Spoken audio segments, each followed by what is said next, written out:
it's good as well because it's one that you had at the very beginning, and it means you can kind of think through the process as we go through the weeks. So I think that's useful. In your research statement, I think that middle paragraph is slightly irrelevant. Well, it's not irrelevant. It's just like really long. And it only needs to be a couple of sentences. Yeah, I think I need to shorten that a bit and go on to talk more about how the importance of colour and the presence of it and the lack of it and how. So it's just like good historical background, but it's not that important for what you're doing. And I think what you need to do is say more directly exactly what you're doing in the AV essay and why you're doing it in that way.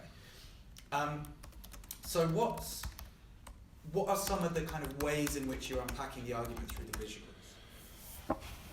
Well, we're playing around with the transition between colour, black and white, and you'll be able to explain in more depth about what you intend to do. This is an idea, so take it with a pinch of salt. Okay.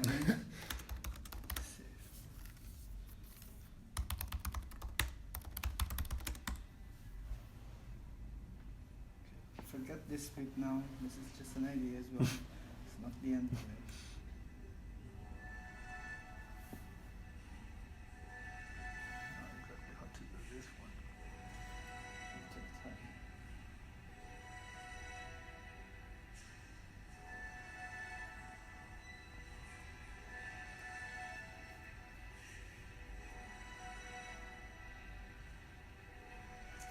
This is one.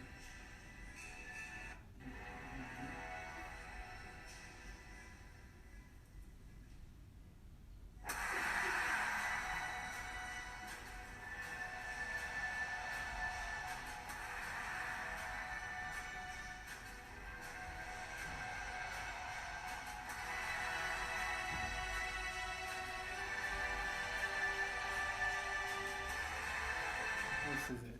Okay. Yep. And with that shot there, with the which one?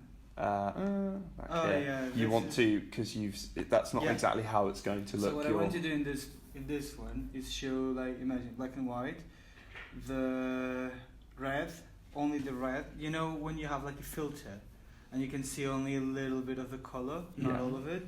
And I want to do the same with blue and green, just to show like how all the colors are important together. Yeah. Come together to create, because this is not how, in this you've just upped the, you've this not. This is just an idea. Okay. This is not the end No, product. that's interesting, So I think that's a really good thing about your one, that you're experimenting with the form of it and thinking about how you can find ways of making the audience think about colour more. I think, what is your argument about the way that colour changes perspective? Okay, so this is sort of what we're a little bit stuck off on at the moment. So what I remember, because I saw They Shall Not Grow Old, and I heard a lot of people saying the same thing about this beginning, the fact that you have the black and white footage, and you don't really feel connected to them. Yeah. But the moment that they put the color in it, you feel like, okay, so this is real. This really happened. 100 years ago. It collapses the distance, or it brings it to close together, the distance between the audience and that's what the I film. When I watch like a really old movie that is black and white. So I guess we're trying to feels explore a how disconnected to people, and then when you have color, it feels more human. It feels more relatable. How does this relate to the Wizard of Oz then? I think for the fact that it starts in sepia, you don't have any color, and then when she opens the door to that realm, you can see all the vibrant color that you see. Yeah. So how does that relate to the argument of how we relate to the Wizard of Oz? How does it make it more? How can I explain that? How does it make it more? Because there's a thing in the Wizard of Oz that I think is important for this one that you need to pick up on a little bit more, which is the relationship between fantasy and reality in the Wizard of Oz, right? Because Dorothy escapes from a reality into a fantasy, and the reality is black and white, and the fantasy is colour. So it's actually the opposite of what we're getting in We Shall Not Grow Old. Is an inversion where in We Shall Not Grow Old, the distance between us and the representation is present in the black and white. So the reality is kind of actually like, it feels more like fantasy, like cinematic representation when it's black and white. And actually, when it switches into colour, we move into a like immediate reality. Mm-hmm. So the two films are doing opposite things with the relationship between colour and black and white. I think that's what we've been looking for. That sort of I wasn't too sure how to bring in the Wizard of Oz. Really important because that's what connects your two films really well. That's what makes us not just go, but why the Wizard of Oz? Why the Wizard of Oz? Why that particular film? Like I get it. It shifts between the two, same as the other one. But why beyond that? Okay. Why beyond that? And I think there is a lot beyond that makes it relevant. And I think it's really interesting for thinking about those ideas. But that's what you need to focus on. So we need to explain that visually, basically. Yeah. I will need to explain that visually. You have to think about how you can embody ideas of the shift between reality and fantasy, and how it relates to colour in terms of a cinematic audience, maybe. So if you think about, say, the final scenes of The Wizard of Oz, where we get the revelation of the kind of illusions of Oz, we get like a kind of audience and a kind of a stage show, don't we? In terms of like what the wizard is doing there. So in that moment, we get the curtain being pulled back. We get the revelation of the reality behind the illusion. So I think that's a moment where you have to think about, okay, that could be interesting because that's another shift from fantasy to reality. How can that and there's an audience there and there's a representation there. And we want to talk about how representations, how the audience relates to representations, how they think about like levels of reality differently based on their perception of colour and black and white.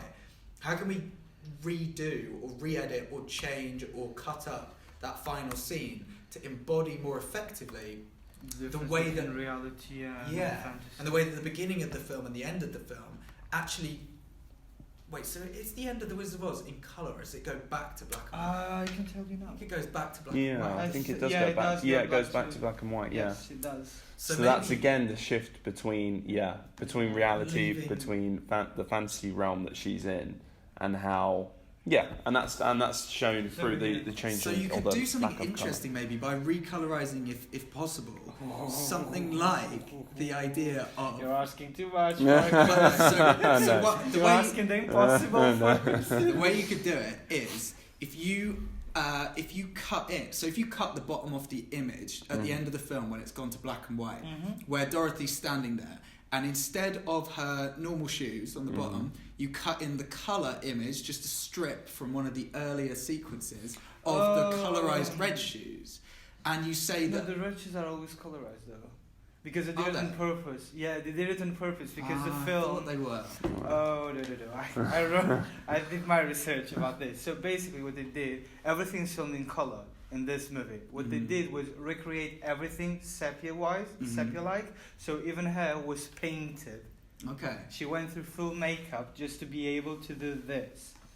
Okay, this is all color that they took away on set. Okay. Yes. So that's why this shot over here was possible because they didn't have the technology at the time to be able to open the door. This is her double opening the door and then. She comes in without any makeup. Okay. So, yeah, it's a tricky one. Yeah. So But I think there's something in the idea of colour crossing over that you need to focus on more. Because if we've got colour crossing over... what I can try and do is try to find a similar shot when she's in the delusional world and in the reality and cut it up and show her face without colour and with colour. Yeah. I'll need to find like a shot that there is similar and then just change it a bit just to be able to be in the same space and then I can just cut a little bit of it and show the difference between both in the same image.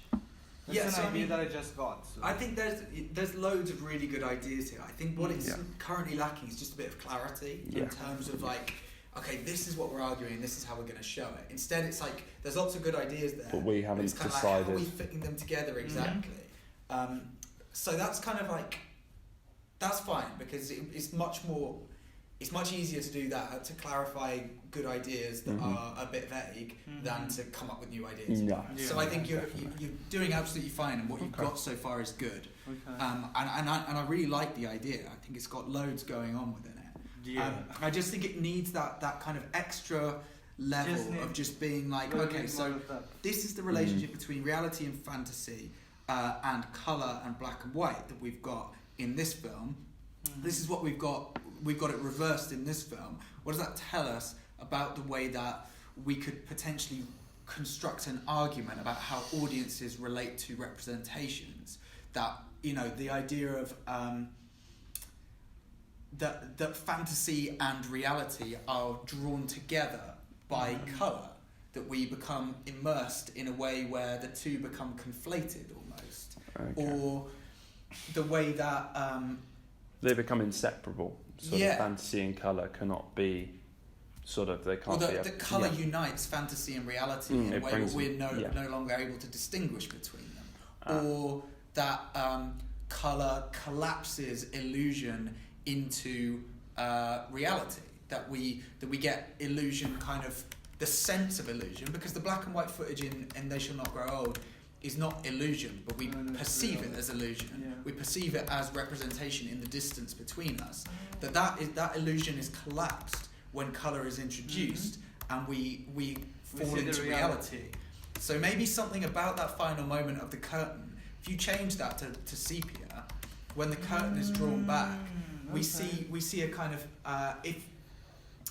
if we saw the end of it, when they finally opened the I know how it could be done.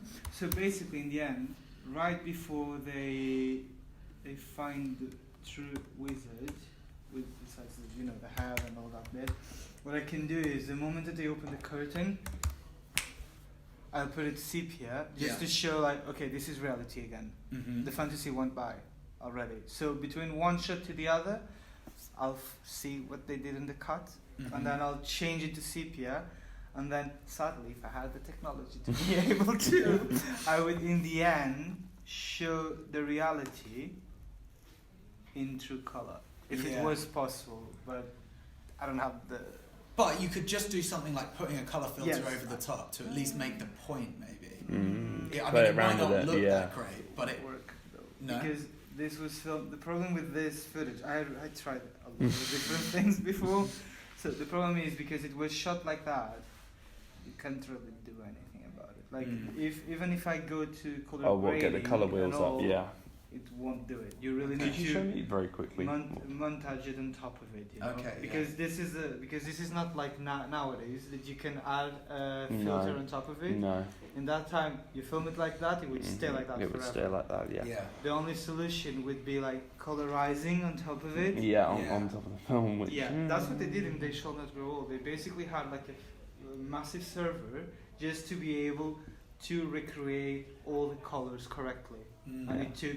It was a labour of love. That's a work of art, honestly. Yeah, I think this in the beginning, like right at the beginning, this shows that really well. The switch from illusion to as we were saying. Now we need to find that for the Wizard of Oz. Yeah, and I think there's some. I think you should also potentially look for some other films. Maybe, or look for some quotations about the perception of colour. So if you look, even someone like Goethe's theories of colours and things. Goethe spelled Goethe.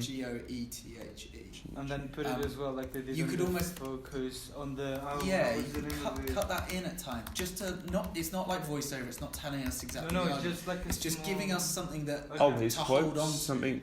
So quoting him, for example, So basically, remember the last one that we saw last week that was about focus, I believe, or depth of field. Yeah, depth of field. Remember that they had like sometimes the. I think quotes. You could be fine to use something like that, and if you had a quotation about colour, but also if you had quotations about reality and illusion and the idea of subjective perception, I think you could. We can create a narrative. I think that would help maybe. Because what I want to do here in the beginning, after you see this first one, because I really like the way it starts. Because it starts from black and then it goes to color. Yeah. And it shows exactly what we want to show. And then I don't know exactly what is going to be our research statement yet. I just want to be sure. Rework that. Yes, I just want to be sure about it. And then what I want to do is with the music, intercut like in this way, but then show color like different. I don't know exactly how I'll be able to do it because I don't know if I'm going to be like here white, then it goes to, because it looks a little cheesy. I don't know how to explain it. Like I don't want to go from black, red, blue, and green, and then white, and then black, and then you start seeing everything. What I might do, now that I'm thinking about it, is just put the footage from the films. I don't know how yet. I'll need to work on it, and then sorry, I just got an idea. So it starts black and white, and then gradually fades to color or the opposite, depending.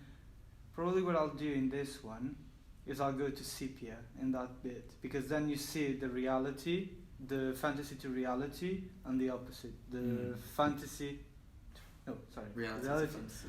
Yeah, exactly. Okay, this is a difficult one for me. If we I need to work on it. put a lot of work into it, I think it could. I think it's got lots of potential. And I think just focusing in more on that relationship between reality and fantasy, between colour and black and white, really is where the argument lies. Exactly. I think this was sort of a bit. It's a good start. It's a good start because we've sort of been trying to find that argument that really underpins the whole AVSA, and I think we were struggling to find it. We were looking at the importance of colour and its absence and how it creates a connection between the audience, but that doesn't really apply so much to the Wizard of Oz. It does, but not to the same extent as They Shall Not Grow Old. The one that won, I think it was an Oscar a few years ago, that every film was with colour and that one was black and white. It was about a topic. The Artist, exactly. A lot of people didn't like that film because it missed the colour. It was trying to recreate the film from the 50s, I believe. I'm not really sure. I can't remember. Well, the next film that's probably going to do that, or possibly could do it, The Lighthouse. It's another A24, I think. A24 film, The Lighthouse. Did it came out? No, I think it's all January. Can't wait. William Dafoe, Robert Pattinson. Oh, really? Yeah. Robert Eggers. Did you see The Witch? Yes, No, I did. Yeah, it's good. It's really good. Okay. The Witch. Yeah. It was his first, wasn't it? His first. It was. Yeah. Okay, let's I'm go. afraid we're out of time. We're out of time. Okay.